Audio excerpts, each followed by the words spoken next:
This evening on ENN Tonight. Elon News Network sat down with this year's common reading author. How artificial intelligence may be persuading voters. And a free service that attracted many. Those stories and more. ENN Tonight starts now.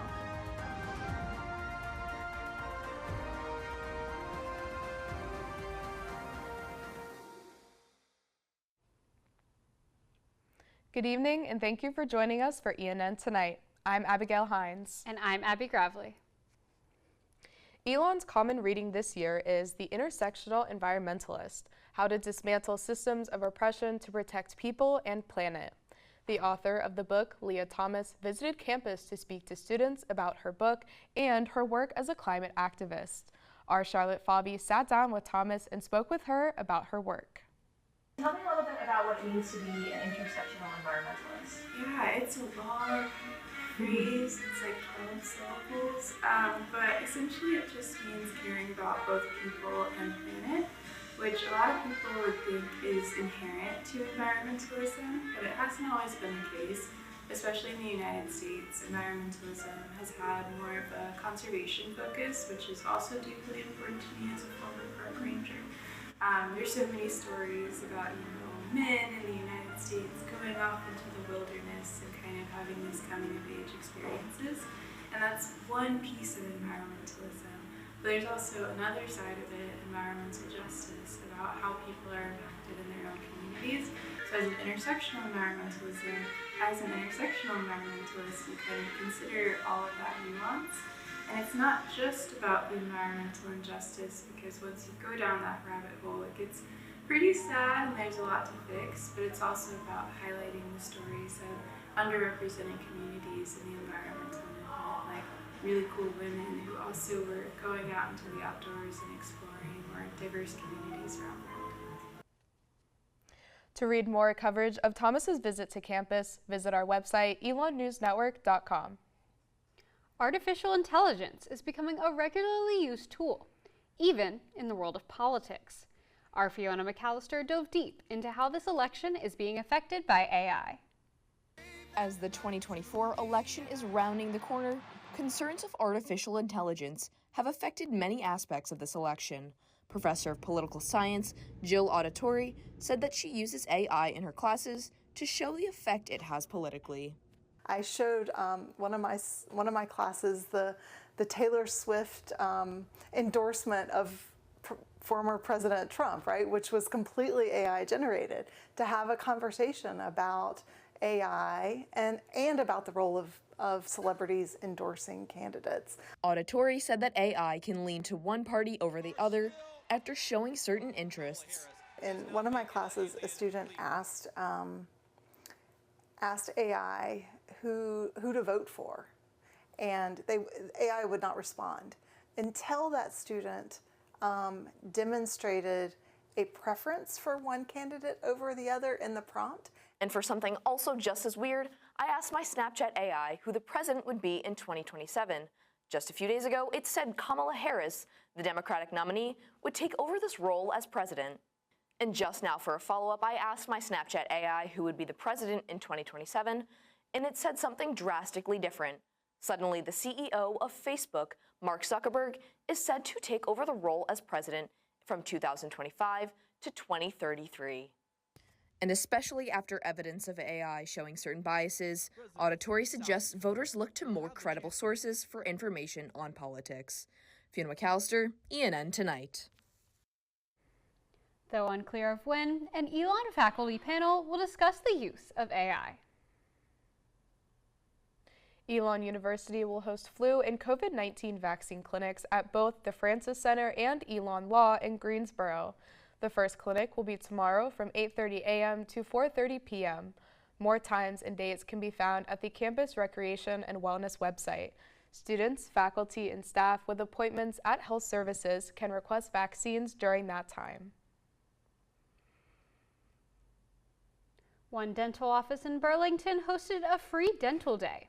ENN's Anjolina Fantaroni got an attendee's reaction on how the event was set up.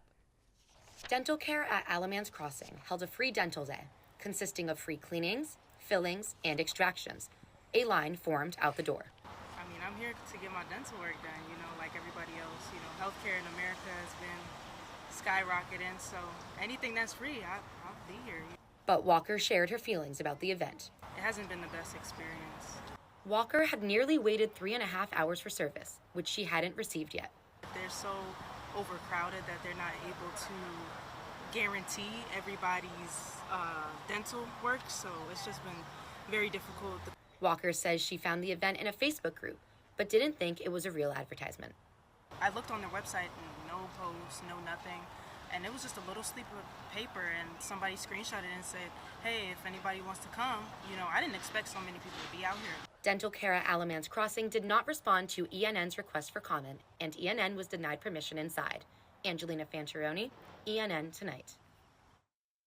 After the event, there was still no information on Dental Care's Facebook page or website.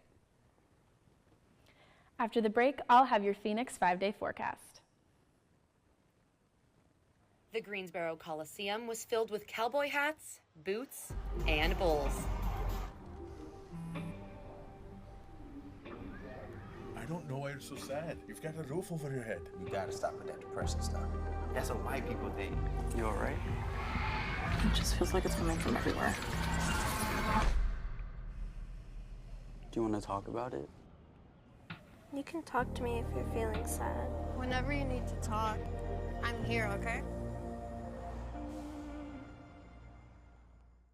Whether it's our stories, the warmth of our laugh, or our family's secret sauce, we all bring something different to the table. So make some space. The power of connection is waiting right outside your comfort zone. Learn how you can help strengthen your community at belongingbeginswithus.org/teamup.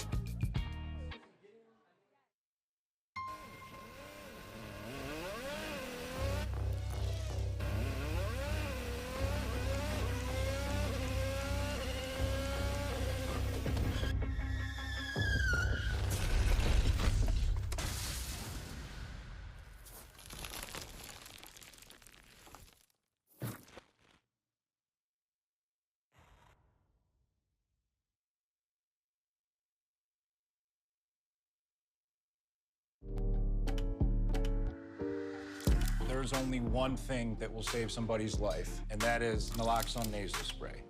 Get 911 on the phone, get the emergency responses there on their way. Once Upon a Time is right now. Escape to the Renaissance Festival, a time-traveling adventure. Saturdays and Sundays, October 5th through November 24th. There's music, comedy, circus entertainments, jousting, nights, the living mermaids, and a feast all rolled into a non-stop outdoor family adventure.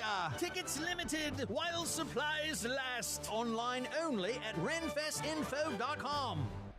Hate is loud, but love is the majority.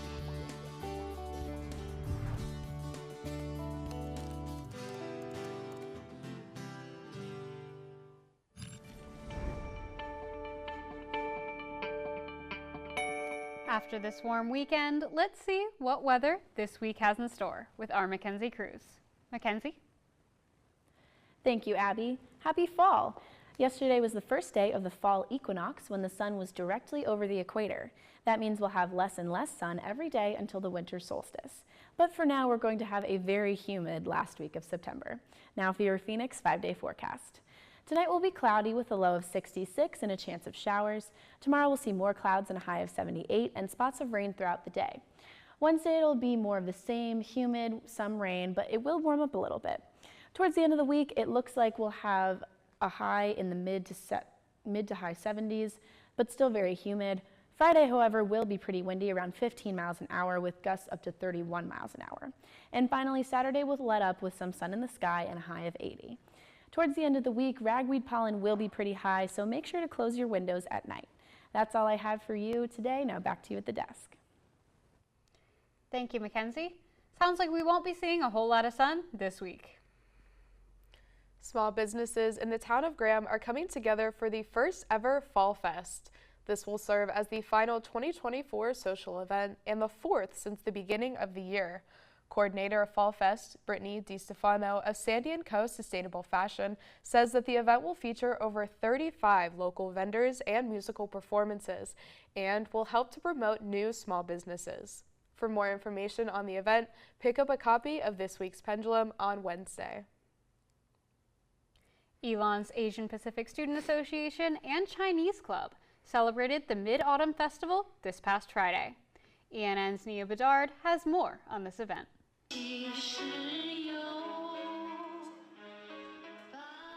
Students and faculty came together in celebration of the traditional Chinese Mid-Autumn Festival with food, games, and fun.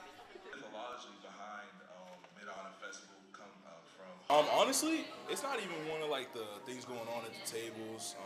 It's not like a chopstick challenge or decorating. It's really just seeing everybody come together, talk, just the community aspect of it all, just seeing bonds form. Students said that they enjoy attending events like these because it exposes them to other cultures. I love events like this. Anything that I'm cultural that I don't have a lot of experience with, I like to broaden my horizons.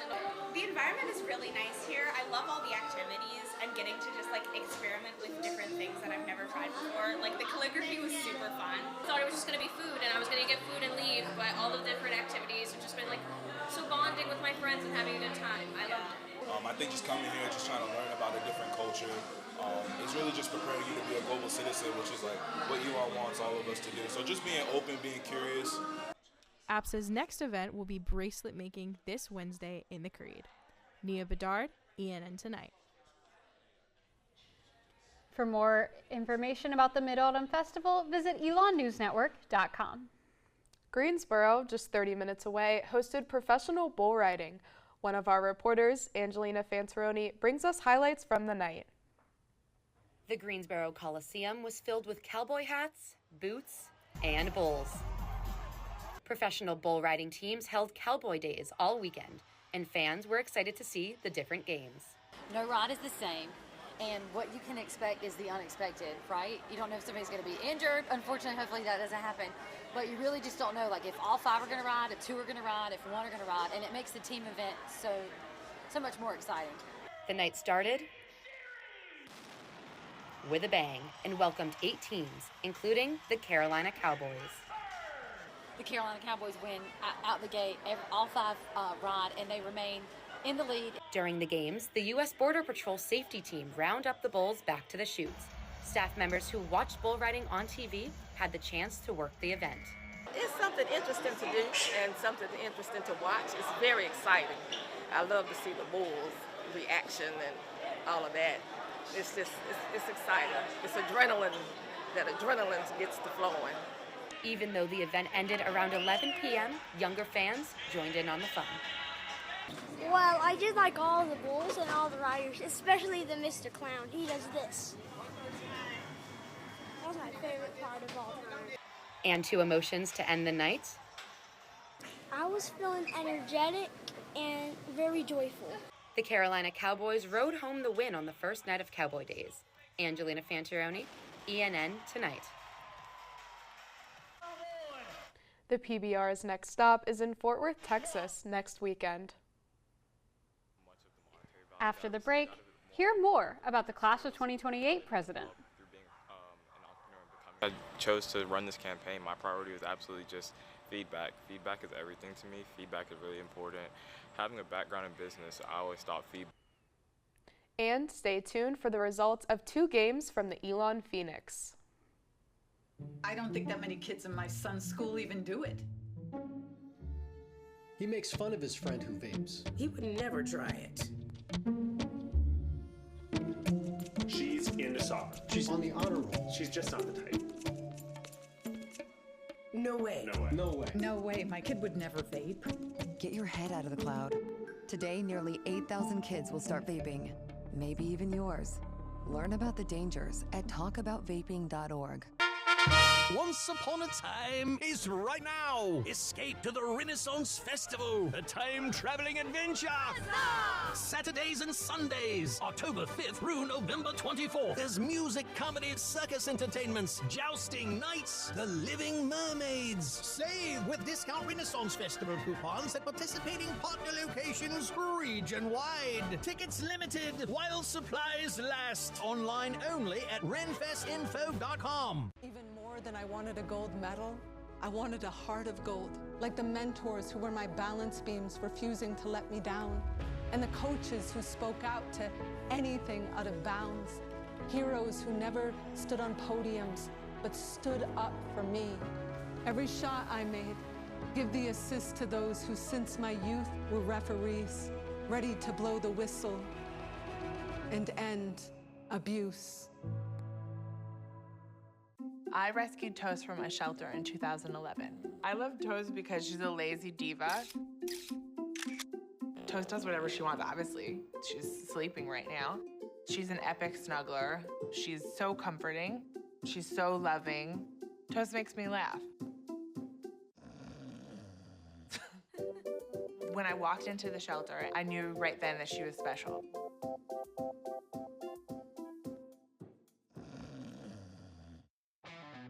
Kudos, Carl. You've always had a need for speed. Racing anything with wheels, speed reading novels in record time, yelling out 3, 2, 1 at every traffic light.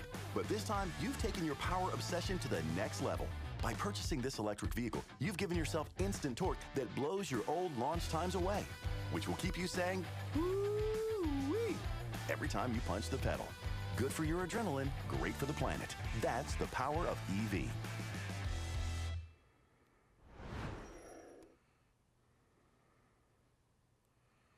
Elon University's class of 2028 has elected its new president, Jonathan Mushi.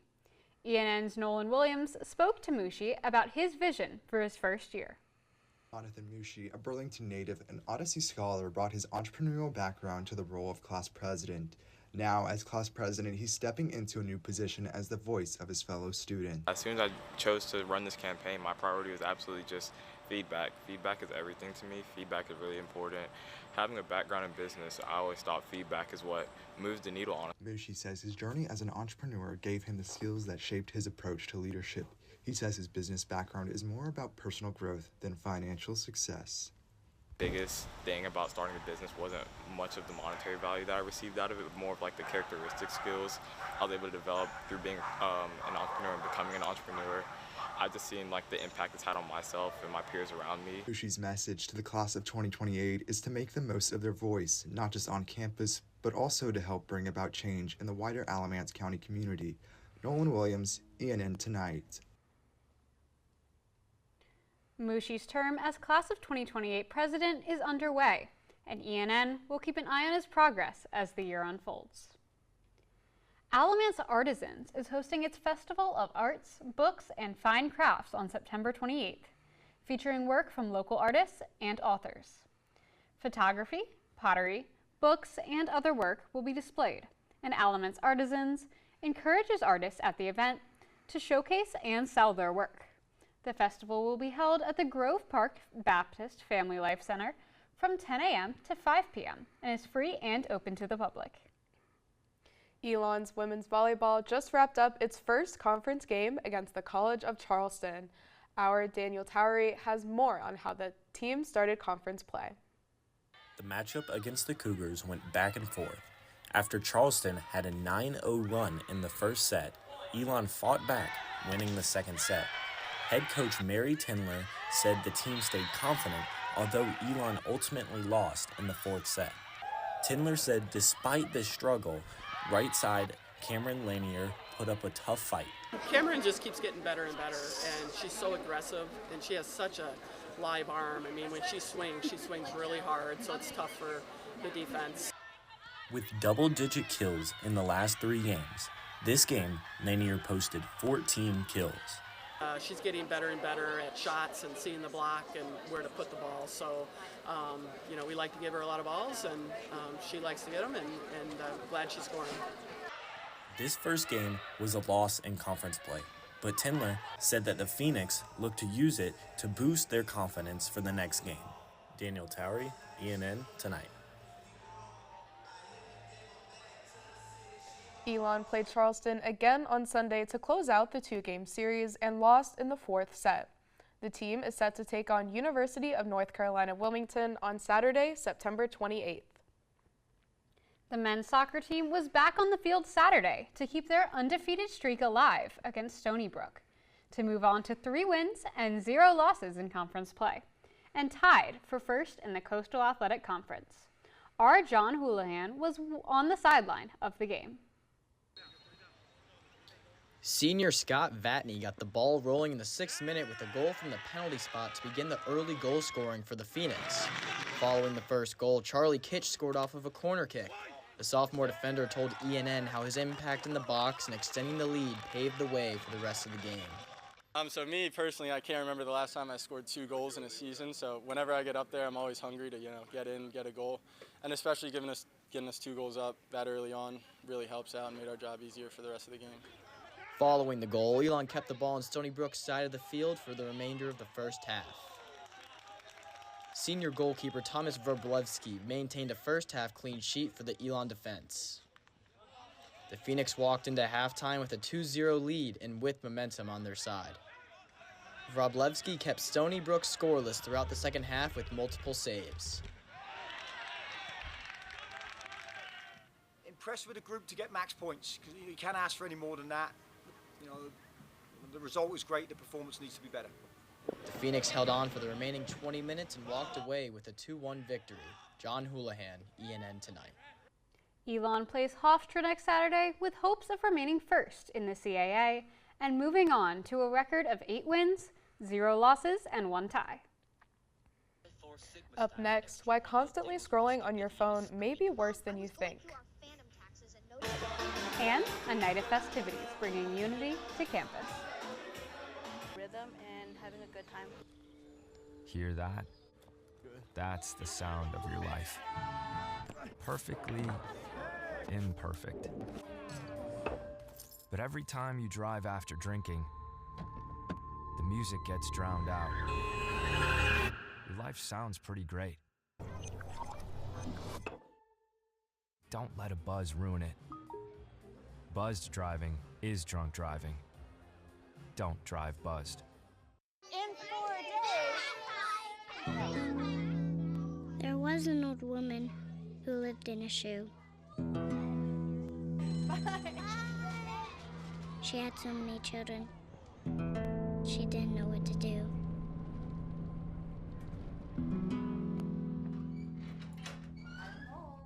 Did you have a good day at school? She gave them some broth without any bread. There you go.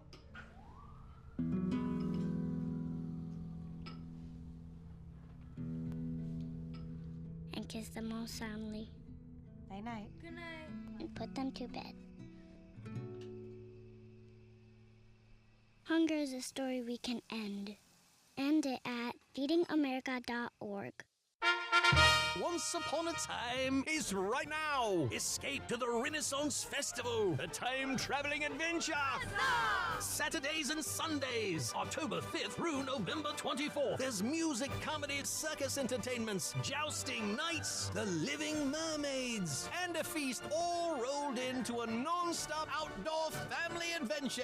Tickets limited while supplies last. Online only at renfestinfo.com. I've always been told I gotta be strong. Thick skin, tough as nails. But to be everything for everybody, it wears on you. Black don't crack, they say. But it can. We all can. Reach out to a friend if you see them going through it. No matter who you are, being vulnerable is what makes us whole. Learn how to help at seizetheawkward.org. Hispanic Heritage Month continues with Latinx Hispanic Union's annual La Habana. Latin music, food, and energy filled College Street Tap House. I heard from organizers and attendees on what this event means to them and the Elon community. La Habana is our biggest event, and so people not only within the community but everyone else is able to enjoy the music, even though not knowing the language. It's more of just the rhythm and having a good time. I feel like we're growing up, it's a lot of music, the Latinx music, it's a lot of food, and just a lot of not conversing, but just getting to know other individuals. And so I think it's just important to see how Elon is more than just a PWI. It has a variety of students and diversity. At Elon, there isn't much Latin music or Hispanic music played, and it's a fun thing to listen to, and it brings everyone together with that music that a lot of people do like, but it just isn't represented as much on campus.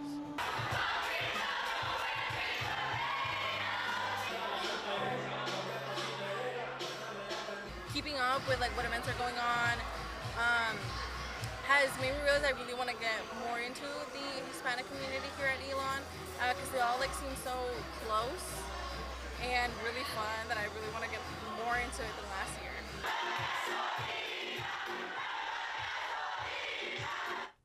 For more events this month, visit our website, elonnewsnetwork.com. Elon's Belk Library hosted what they hope becomes a new campus tradition. Belk Library and student-run radio station WSOE hosted the first ever Tiny Shelf concert, featuring the a cappella group the Shirley Tempos. The new setting for performers encouraged them to prepare for their upcoming performances. Shirley Tempos freshman Fifi Fernandez says that she was excited that so many people came to watch. And then the director showed up, and all the crew, and they were oh, this is our setup, and I just saw the vision. I was this is going to be so much fun, and I really loved it, and so did the rest of our members. Elon Library hopes to continue this event in upcoming semesters. Scrolling on social media may be fun, but the term brain rot affects students differently. In hopes to find what this phrase means to the social media world, ENN's Anjolina Fantaroni asked those on campus for their thoughts. I think brain rot is kind of zoning out on the internet and kind of just getting lost in, scrolling through content. You're just on your phone so much that you just can't even think about anything, and you're just nothing makes sense. I would say doom scrolling is a term to describe it, and just causing you to believe or say things that just have no valid meaning. Yeah, or finding things entertaining that really have no substance. And the staff in the School of Psychology and Human Service Studies agrees. In the strictest term, it means that something is no longer productive, valuable, useful. So you're actually losing an important component of self. Gandor says that most brain rot videos come from TikTok and Instagram Reels. After watching, these videos bring students down a deeper hole. Just like with anything, you use something in a prolonged manner, then it becomes a habit. And once you develop a habit, it becomes easier to use something more frequently. And we know just by the nature of human beings, things that are simple, things that are immediately attractive, that are bright, that are provocative of some form, just allow us to feel more attracted to them. Gandor tells students to take longer social media breaks and limit screen time. Anjolina Fantaroni, ENN Tonight. My average screen time for this week was down 58%, much better than last. Elon's Family Weekend begins this Friday. On Friday, events include Fall Convocation with Arthur C. Brooks, Loy Farm Eco Village Open House, and Casino Night. On Saturday, families can enjoy pickleball, Oaks Originals at the Marketplace, and a 2 p.m. football game against Richmond at Road Stadium.